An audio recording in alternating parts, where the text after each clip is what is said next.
Yeah, reacting to that time an Indian kingdom invaded Southeast Asia by Odd Compass. Odd Compass. So looks pretty interesting. Let's watch it.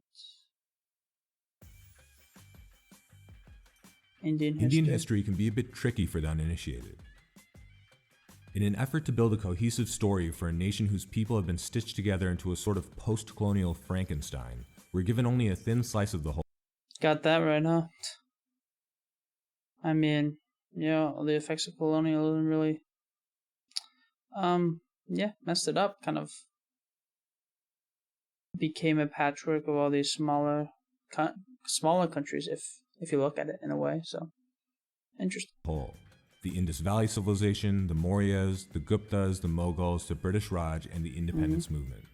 Simple, clean, and limited. And quite frankly, a bit It's not stale. like that.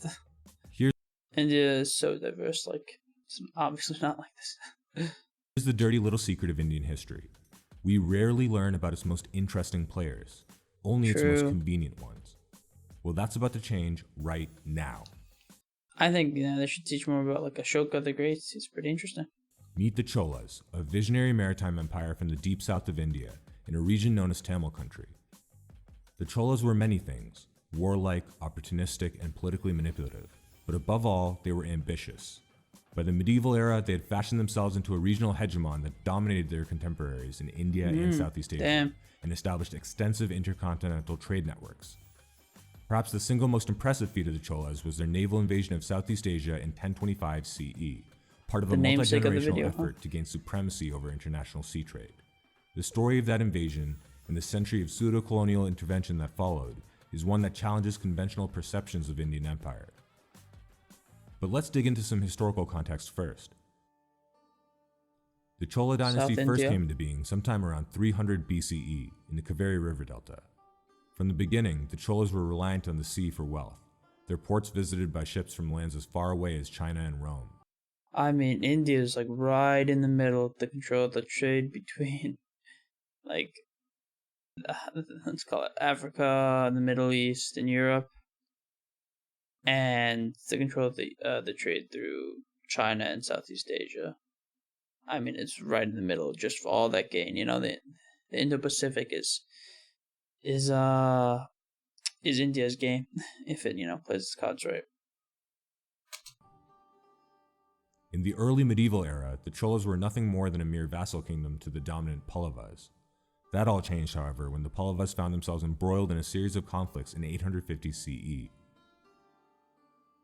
From their core city of Urayur, the Cholas exploited an opportunity to capture the city of Thanjavur from the Pallavas, thereby wresting control of the region from their former overlords. Over the next 150 years, the Cholas went through what might be considered a civilizational golden age. Tamil arts, culture, and language flourished. Damn, cool. Government administration was centralized and improved. Using processed palm leaves as a sort of paper substitute, the Cholas kept copious records, from administrative reports to legal disputes Nice. to internal reviews of official misconduct. Meanwhile, surveys and centralized revenue collection ensured fairness in taxation. The Cholas also introduced elected councils whose officials were subject to regular auditing. These and other As long as you get the taxes, huh? reforms undercut the role of local feudatories, thus consolidating Chola power and Centralizing. Interesting. creating the infrastructure necessary to maintain a large, well-run empire. Makes sense. But it was this man, Rajendra Chola I, who would put them on the world stage. As crown prince, Rajendra led campaigns against neighboring rivals. Under the command of his father, Rajendra Chola, he conquered the Western Ganga dynasty, the Cheras, and the Pandyas. Together, they extended the boundaries of the empire over much of South India and Sri Lanka, defeating their enemies and forging deep political and familial alliances with the Telugus of Vengi. Thus, by the time Rajendra Chola I ascended to the throne in 1014 CE, he had inherited an empire on the precipice of historical greatness. Freshly coronated and no doubt influenced by his father's expansionary policies, Rajendra began to shape into being a true cross-regional empire. Rajendra was a busy I mean, it already seems pretty diverse. Damn. man. In less than a decade, he used his navy to blockade and subdue rebellious lords along the Malabar coast, carved out territories belonging to the Western Chalukyas, supported his nephew's succession claims in Telugu country, finished his father's conquest of Sri Lanka, occupied the Maldives, and established Chola dominance over the Andaman Islands, thus securing a forward base into Southeast Asia. He also installed That'd be important. Really important. his sons as regional viceroys to further entrench central control over these dominions. But even after all of this, he was just getting started. In 1023 CE, Rajendra decided to raid northern India. He marched with his armies to the northeast, all the way up to the banks of the river Ganges. On the way, he defeated the forces of Kalinga, and, with the path cleared to Bengal, descended upon the Pala kingdom and defeated them too. Rajendra was so pleased with himself that when he defeated the Pala kingdom, he filled up large tanks with water from the river Ganges and transported them all the way back to the Chola heartland. To commemorate the victory, he Religion. Kinda unnecessary, but whatever. constructed a formidable temple at the center of a new capital city, Gangaikonda Cholapuram, meaning conqueror of the Ganges, and blessed it with his pillaged holy water. But why all this warmongering? Why risk everything to subdue distant enemies? See, the Indian subcontinent lies at the center of an oceanic trade superhighway known as the Maritime Silk Road. The importance of the Maritime Silk Road cannot be Dang. overstated. For thousands of years, ancient powers moved significant cargo along these routes. Early writings in Tamil country describe streets packed to the brim with goods from around the world, while government records in Tang Dynasty China indicate that the quantity of goods entering through its licensed ports generated a large portion of the country's total tax revenues. Control over the Maritime Silk Road was invaluable. Military and administrative dominance gave major powers the ability to position their economic machinery, such as trade guilds, more favorably in the global markets. The Chola military offensives were part of a strategy to suppress rivals that might otherwise compromise their supremacy over the Maritime Silk Road trade. It's hardly a coincidence that nearly a half-century of conflict led to Chola control over most of the prominent trade centers along India's coasts.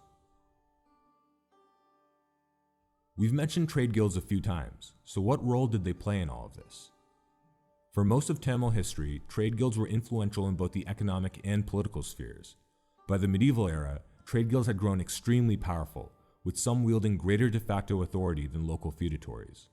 There were many trade guilds, the 500 lords of Ayavolu, the Anjuvanam, and the Manigramam, among others. Each had their own specialty, history, and supply networks. An 11th century inscription describing the 500 said the following about the guild. Famed throughout the world, having 18 cities of the 4 points of the compass, born to be wanderers over many countries, by land routes and water routes penetrating into the regions of the 6 continents, with superior elephants, well-bred horses, large sapphires, moonstones, pearls, rubies, diamonds, cardamoms, cloves, sandal, camphor, musk, saffron, and other perfumes and drugs. Selling wholesale or hawking about on their shoulders, preventing the loss of customs duties, filling up the emperor's treasury of gold and his armory of weapons. The guilds likely wielded significant behind-the-scenes influence. We know that the trade guilds would maintain their own flag standards, as well as their own private armies and fleets. We also know that some trade guilds lent money to kings, including Rajendra Chola and Rajendra Chola. It was a risky proposition to go against the demands of the trade guilds. If Rajendra were to get on their bad side, he might find his rivals suddenly equipped and funded to stage a takeover.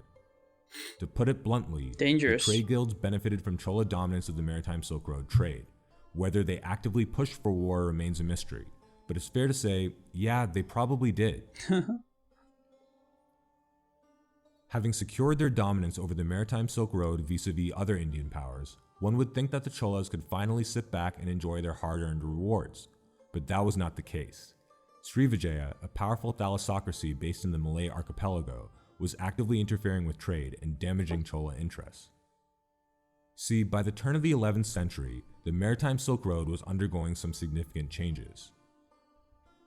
The decline of the Abbasid Caliphate in Baghdad was matched by the rise of the Fatimid dynasty in Egypt.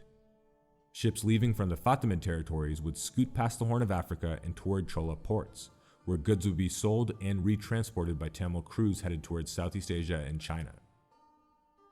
Meanwhile, on the other side of Asia, the Song dynasty ushered in an era of unprecedented economic prosperity.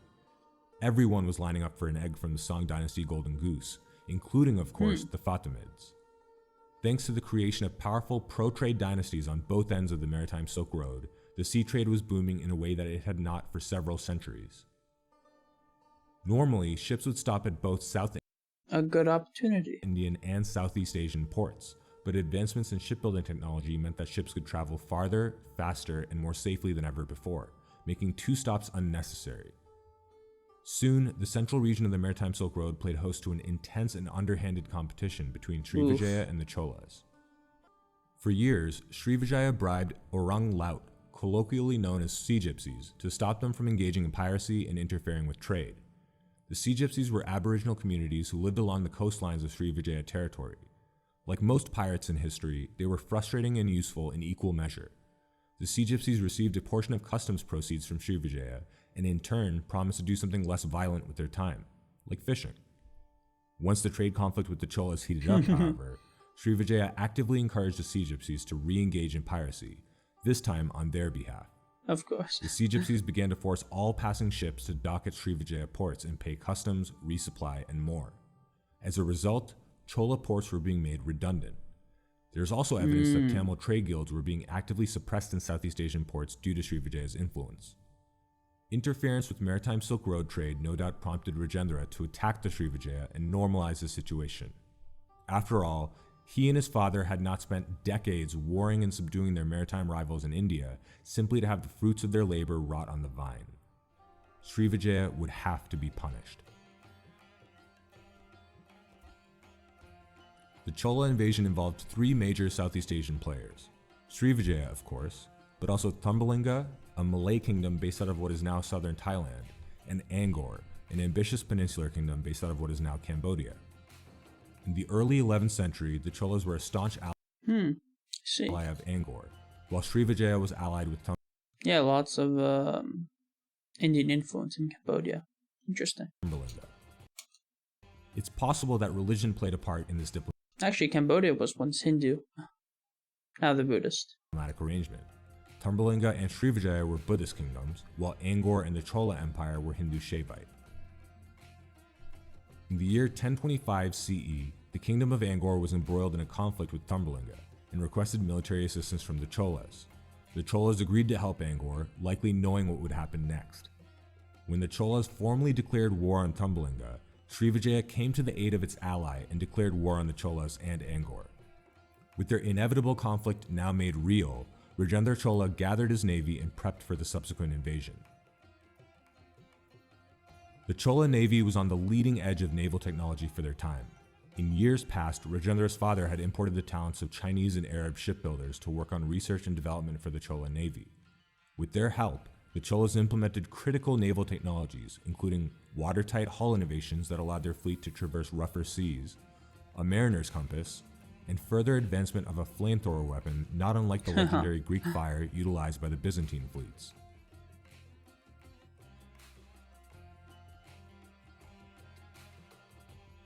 When the war began, Srivijaya was the main target.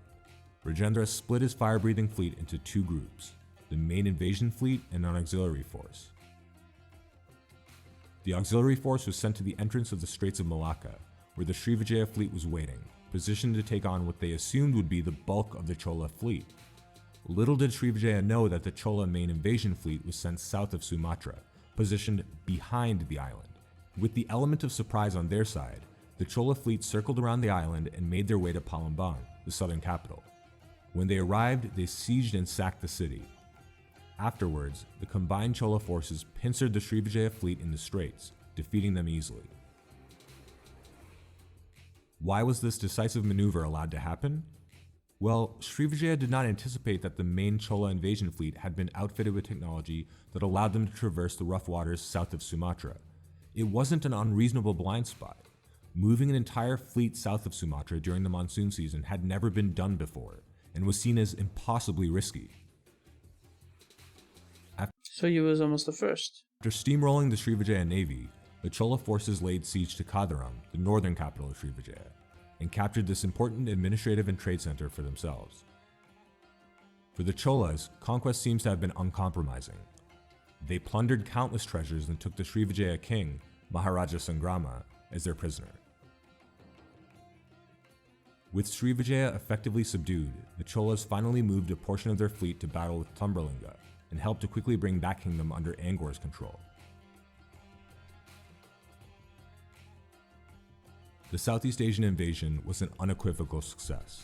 In just a few months, the Cholas had defeated the mighty Srivijaya and ended a prosperous, multi-century dynasty. Though the invasion brought an end to the Srivijaya Sailendra dynasty, its impact was manifold. Success emboldened Chola ambitions in Southeast Asia. For the next 100 years, they became intimately involved in Southeast Asian politics. The Cholas formed new alliances, performed raids, and generally used their influence to bully the weaker players so as to create an economically favorable situation, something of a pseudo-colonial approach. To entrench themselves further, the Cholas established permanent military garrisons in Srivijaya and Angkor territory to serve as remote forces for promoting their interests. The soft influence of the Cholas increased too. Tamil trade guilds came to dominate in the major commercial centers of Southeast Asia and southern China, and the Cholas sent regular political envoys to China, Angkor, Bagan, Pegu, Srivijaya, and other Asian powers, establishing closer diplomatic relations. In the wake of the invasion, Chola elite intermarried with Southeast Asian royalty. Rajendra, for example, is believed to have taken Onang Kyu, the daughter of the captured Srivijaya king Sangrama, as his wife. Since that time, Malay royalty claimed and continue to claim Chola heritage, and their princes have been variously named Raja Chulan, an attempt to recall this unique past. Interesting. But intermarriage was more than just a historical curiosity. Close family relations meant that the Chola could more legitimately prop up claims of royalty that would be friendly to their interests. In 1077 CE, for example, a succession dispute in Kadaram led to direct Chola intervention.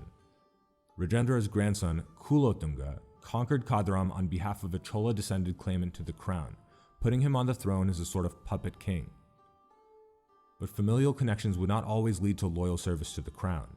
At the turn of the 12th century, Srivijaya Chola, a half-Tamil, half-Malay prince from Sumatra, was sent with the Chola expeditionary force to the Philippines to scout the country ahead of a potential invasion. Sensing an opportunity to make himself into a king, Srivijaya suddenly decided to defect from the Chola Empire and conquer the island of Cebu under his own banner, establishing the long-lived Rajanate of Cebu. Though the Cholas lay forgotten by the bulk of humanity, their legacy survives in the blood and culture of their descendants, in India and in Southeast Asia. It's damn fascinating. For far too long, the world has lived in quiet ignorance of the great power that once emerged from across the sea. And now you know. That was a pretty damn good video. Very much enjoyed it. Alright, yeah. Don't forget to subscribe and like the video. Bye bye.